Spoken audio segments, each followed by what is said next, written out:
Bonjour et bienvenue sur Mabrickville, la chaîne où on parle de villes Lego.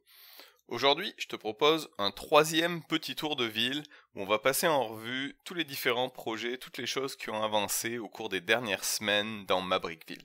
Il n'y a pas énormément de nouveautés parce que j'ai passé plus de temps à démonter qu'à construire récemment. J'ai réalisé qu'il y avait plusieurs choses que j'avais faites et en fait que j'avais mal faites et du coup je suis en train d'améliorer tout ça. Donc il y a eu beaucoup de modifications qui se voient très peu, mais qui m'ont pris énormément de temps.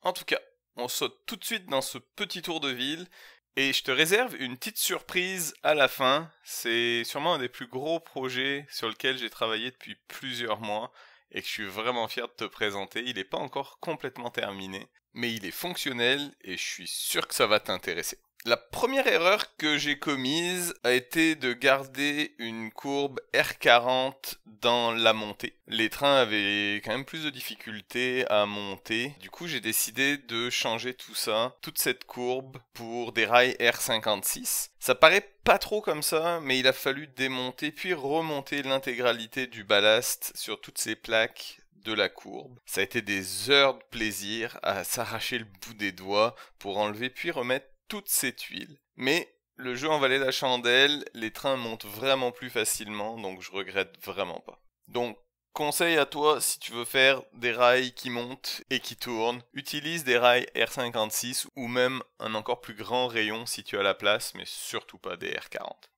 En dessous de la courbe, j'ai pu compléter les falaises. Comme d'habitude, c'est une construction très organique où j'y vais beaucoup au feeling. J'ai cherché pendant un petit bout comment installer cette falaise en diagonale sur une plaque, et j'ai trouvé que les plaques tournantes pouvaient être très utiles pour ça. Après avoir installé une plaque en diagonale, je viens construire la falaise comme d'habitude, et je cache les plaques tournantes avec de la végétation. Ça me permet d'avoir des falaises qui ne suivent pas les studs des plaques Lego, et du coup je suis presque en train de me demander si je redéfais pas les falaises que j'avais fait de l'autre côté pour les faire avec cette technique, qui me paraît beaucoup plus belle, mais je suis pas sûr que j'ai envie de tout recommencer encore. Qu'en penses-tu? Est-ce que tu préfères la partie qui est à droite ou la partie qui est à gauche de cette falaise? Il y a quelques semaines, mon ami Armand m'a fait remarquer que ma ville était très cool, mais il n'y avait aucune poubelle. Je suis donc allé chercher ce petit set City pour corriger cette grossière erreur. Et honnêtement, c'est un très bon set, j'ai été agréablement surpris. Très plaisant à monter et il s'intègre parfaitement en ville. Je te le recommande fortement si tu as une ville Lego. Dans les nombreuses choses que j'ai eu à corriger, il y a un de mes aiguillages qui est en pente. Pro tip, mets pas les aiguillages en pente. C'est chiant, ça fonctionne mal, ça m'a posé toute une tonne de problèmes pour réussir à le faire fonctionner. Faut vraiment que la partie avant et après l'aiguillage ait exactement la même pente que l'aiguillage en lui-même, sinon ça déraille tout le temps. Mais j'ai pas eu le choix, sinon j'ai pas assez de longueur pour ma rampe de descente. Donc la pente était mal faite, j'avais beaucoup de déraillements, donc je l'ai toute refaite, ça va beaucoup mieux. Ça paraît pas comme ça, mais ça a été une couple d'heures de travail pour réussir à remettre tout ça d'aplomb. La dernière chose que j'ai eu à corriger est la rampe de montée. En venant ajouter du détail sur la rampe, comme le ballast avec des plaques rondes un par un, je me suis rendu compte que les plaques entre les rails étaient très mal soutenues et qu'elles passaient à travers dès que j'appuyais un peu dessus. Ça vient du fait que les rails montent de 1 plaque et demie par longueur de rail, il n'y a donc pas assez de points de support en dessous des rails.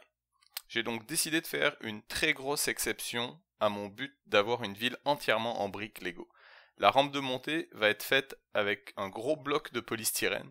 Ça me rend un peu triste d'en arriver là, mais de voir autant de travail qui ne fonctionne pas ne me donne pas envie de tout refaire.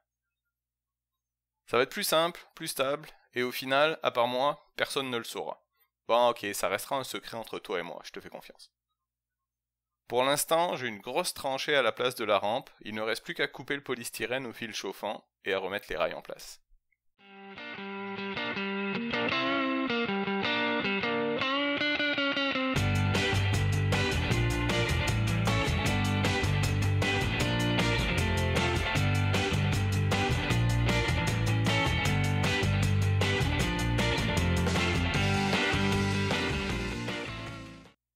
Après avoir défait ce que j'ai construit durant les dernières semaines, on peut passer aux choses qui avancent. Tout d'abord, voici les nouveaux arrivants à Mabrickville. En commençant ma ville, j'aurais jamais pensé que ça prenait autant de minifigures. Mais si tu veux pas que ta ville ait l'air vide, faut prévoir quand même un bon budget pour ses petits habitants. Quand j'ai vu les 3 Simpsons à bon prix, j'ai pas pu m'empêcher. Bartman est fantastique et comme j'aime les animaux, Santa Little Helper est un must. En parlant de ma passion pour les animaux Lego, il y en a aussi des nouveaux en ville. Je pense que les moutons sont de loin mes préférés, mais les porcelets sont vraiment mignons aussi. N'hésite pas à me dire en commentaire quels sont tes animaux Lego préférés. Est-ce qu'il y en a d'autres que je devrais avoir ?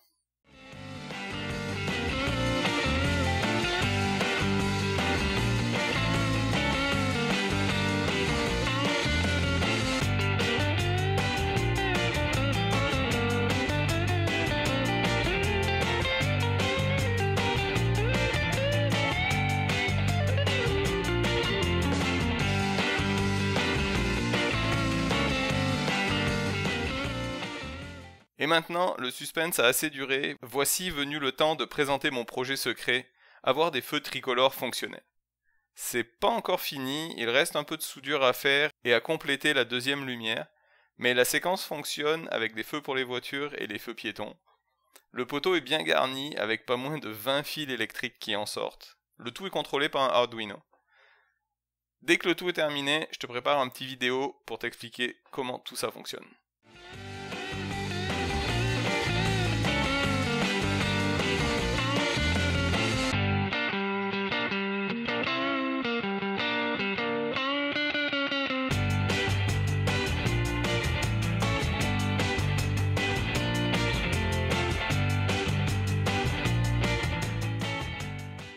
Et voilà, c'est tout pour ce petit tour de ville. N'hésite pas à me dire s'il y a des sujets dont tu voudrais que je parle sur ma chaîne. Sur ce, je te dis à la prochaine avec toujours plus de contenu Lego en français.